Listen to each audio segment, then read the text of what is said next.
देश के जिन 12 राज्यों में एसआईआर प्रक्रिया चल रही है, यानी वोटर लिस्ट शुद्धिकरण का काम जोर शोर से चल रहा है, उनमें से ज्यादातर राज्यों में बीएलओज की मौत हो रही है। वो या तो बीमार होकर मर रहे हैं या फिर आत्महत्या करने को मजबूर हो रहे हैं। जब से एसआईआर शुरू हुआ है और इसके बाद जितने भी बीएलओ की मौत हुई है, चाहे हार्ट अटैक से हुई हो, ब्रेन हेमरेज से हुई हो, या किसी भी तरह बीमार होकर हुई हो, या फिर आत्महत्या से हुई हो, इन सब के पीछे कारण बताया जा रहा है काम का बोझ। और दलील यह दी जा रही है कि वक्त कम है और काम ज्यादा है। तो ऐसे में सवाल उठता है कि आखिर ऐसा भी क्या काम है कि जिसमें इतना दबाव आ गया, इतना प्रेशर इन बीएलओ के ऊपर आ गया कि या तो वो बीमार होकर दम तोड़ रहे हैं या फिर खुद को खुदकुशी से खत्म कर रहे हैं। और जितनी भी मौत अब तक हुई है, सबके पीछे कारण यही बताया गया है कि काम का बोझ बहुत ज्यादा था। अब चाहे वो परिवार के लोग दावा कर रहे हो या फिर जिन लोगों ने इस्तीफा दिया है उनकी तरफ से भी यही दलील दी गई है, और जो लोग सुसाइड कर रहे हैं उन्होंने सुसाइड नोट्स में भी यही लिखा है कि काम का बोझ बहुत ज्यादा है और वो इसे नहीं कर सकते। तो जो डिप्रेशन में जा रहे हैं या फिर जो हार्ट अटैक से मौत हो रही है, इन सब के बीच चिंता यह होनी चाहिए कि आखिर ऐसा क्या काम है जिसकी वजह से लोग बीमार पड़ रहे हैं या फिर खुद को खत्म करने को मजबूर हैं। तो जो ये बूथ लेवल अधिकारी होते हैं, ये एक अतिरिक्त काम है। और ये अतिरिक्त काम किनका है? वो या तो शिक्षक है या आंगनबाड़ी में है या फिर शिक्षा मित्र हैं। वो अपने काम के साथ साथ ये एक अतिरिक्त काम और कर रहे हैं। और जब काम अतिरिक्त है तो काम का प्रेशर भी है, और काम का प्रेशर अधिकारियों की तरफ से भी है, क्योंकि अब तक जितनी भी दलील दी गई है या परिवार के लोगों की तरफ से आरोप लगाया गया है, उसमें यही कहा गया है कि ऊपर से प्रेशर बहुत ज्यादा है। और इसके लिए हमने भी कई बीएलओ से बात की है। हम उनका नाम नहीं बता सकते, लेकिन हम यह जरूर बता सकते हैं कि आखिर परेशानी क्या है। एक तो इसका कोई टाइम टेबल नहीं है। जो ये बीएलओ हैं वो सुबह 5 बजे से रात के 12-1 बजे तक भी काम कर रहे हैं। पहले वो फॉर्म देकर आते हैं, उसे भरवाते हैं, फिर लेकर आते हैं। एक एक घर में कई कई बार उनका जाना हो रहा है। फिर इनको ऑनलाइन अपलोड भी ये सब करना होता है। तो इसके लिए जो प्रेशर है वो लगातार बढ़ता जा रहा है। और अभी जो मुरादाबाद में बीएलओ ने सुसाइड किया है, यदि आप उस वीडियो को देखेंगे तो उसमें भी यह साफ तौर से कहा जा रहा है कि काम इतना है कि अब जिंदा रहने में घुटन महसूस होने लगी है। तो जो मुरादाबाद के अभी बीएलओ हैं जिन्होंने सुसाइड किया था, एक बार उनका वीडियो आप देखिए। दीदी माफ करना,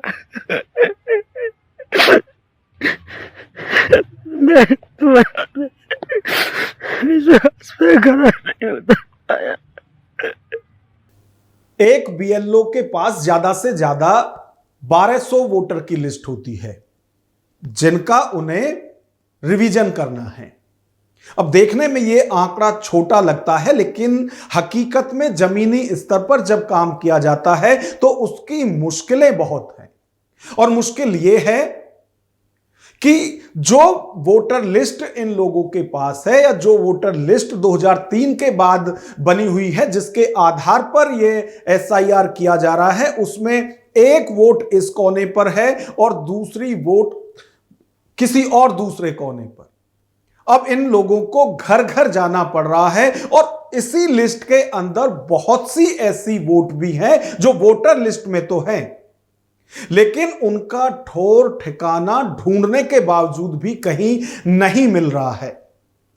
तो बहुत सारा इतना प्रेशर इन लोगों के ऊपर है, ऊपर से समय से ये सब करके भी देना है। और एक बेरुखी सिर्फ अधिकारियों की नहीं है, बेरुखी आम मतदाता की भी है। हमारी बहुत से मतदाताओं से बात हुई है कि भाई आपने एसआईआर करा लिया, तो उनका जवाब यही होता है कि जिसे वोट बनानी होगी वो वोट बना देगा, जिसे वोट चाहिए वो वोट बनवा देगा।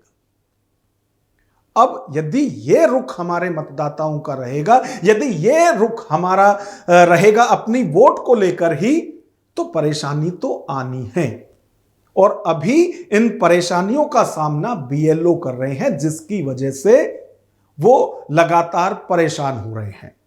और अभी चुनाव आयोग की तरफ से इतनी दलील जरूर दी जा रही है कि पहले जिस काम के लिए 6,000 रुपए दिए जाते थे, अब उस काम के लिए 12,000 रुपए दिए जा रहे हैं।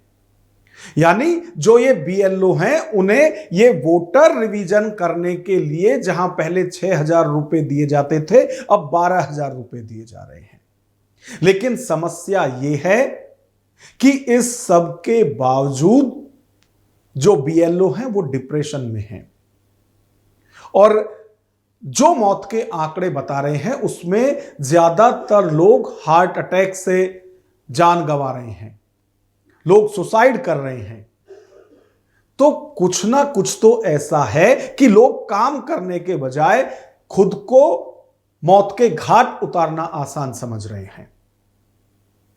और जो समस्याएं हैं वो लगातार वोटर लिस्ट में हैं, क्योंकि जो सियासी दल हैं उनकी तरफ से भी ये दावे तो किए जा रहे हैं कि वो एक भी वोट नहीं कटने देंगे, एक भी वोट छूटने नहीं देंगे। लेकिन लगातार प्रशासन की अपील के बाद भी वोटर लिस्ट में जिन वोटर का कोई एड्रेस नहीं मिल रहा है या वो अपने एड्रेस पर नहीं मिल रहे हैं, उनको खोजने में कोई भी जो सियासी दल है वो इन बीएलओ की सहायता नहीं कर रहा है। तो लगातार जो प्रेशर है वो बीएलओ के ऊपर है, और इसी के चलते वो खुद को खत्म तक कर रहे हैं या फिर प्रेशर की वजह से हार्ट अटैक जैसी बीमारी से मर रहे हैं। अब बहुत से ऐसे लोग भी हैं जो ये कह रहे हैं कि 50 करोड़ लोगों का जो ये वोटर शुद्धिकरण हो रहा है, इसमें यदि 25-30 लोग जान गंवा भी देते हैं तो ये कोई बहुत बड़ा आंकड़ा नहीं है। और जो लोग इस तरह की दलील दे रहे हैं, ये एक अमानवीय तर्क है, क्योंकि जब हम ये कहते हैं कि एक भी वोटर छूटना नहीं चाहिए, तो हमें यह भी कहना चाहिए कि एक भी बीएलओ मरना नहीं चाहिए। और जो लोग खास तौर से सरकार के समर्थन में हैं, वो अक्सर दलील ये करते हैं कि विपक्षी मोदी का विरोध करते करते देश का विरोध करने लगते हैं। तो ऐसे लोगों को भी समझना चाहिए कि आप मोदी का समर्थन करते करते या चुनाव आयोग का समर्थन करते करते बीएलओ की मौत को जस्टिफाई कर रहे हैं, जो कि किसी भी सूरत में तर्क संगत नहीं है और स्वीकार्य भी नहीं है। इस पूरी खबर पर आपकी क्या राय है, कमेंट बॉक्स में हमें जरूर बताएं। नमस्कार।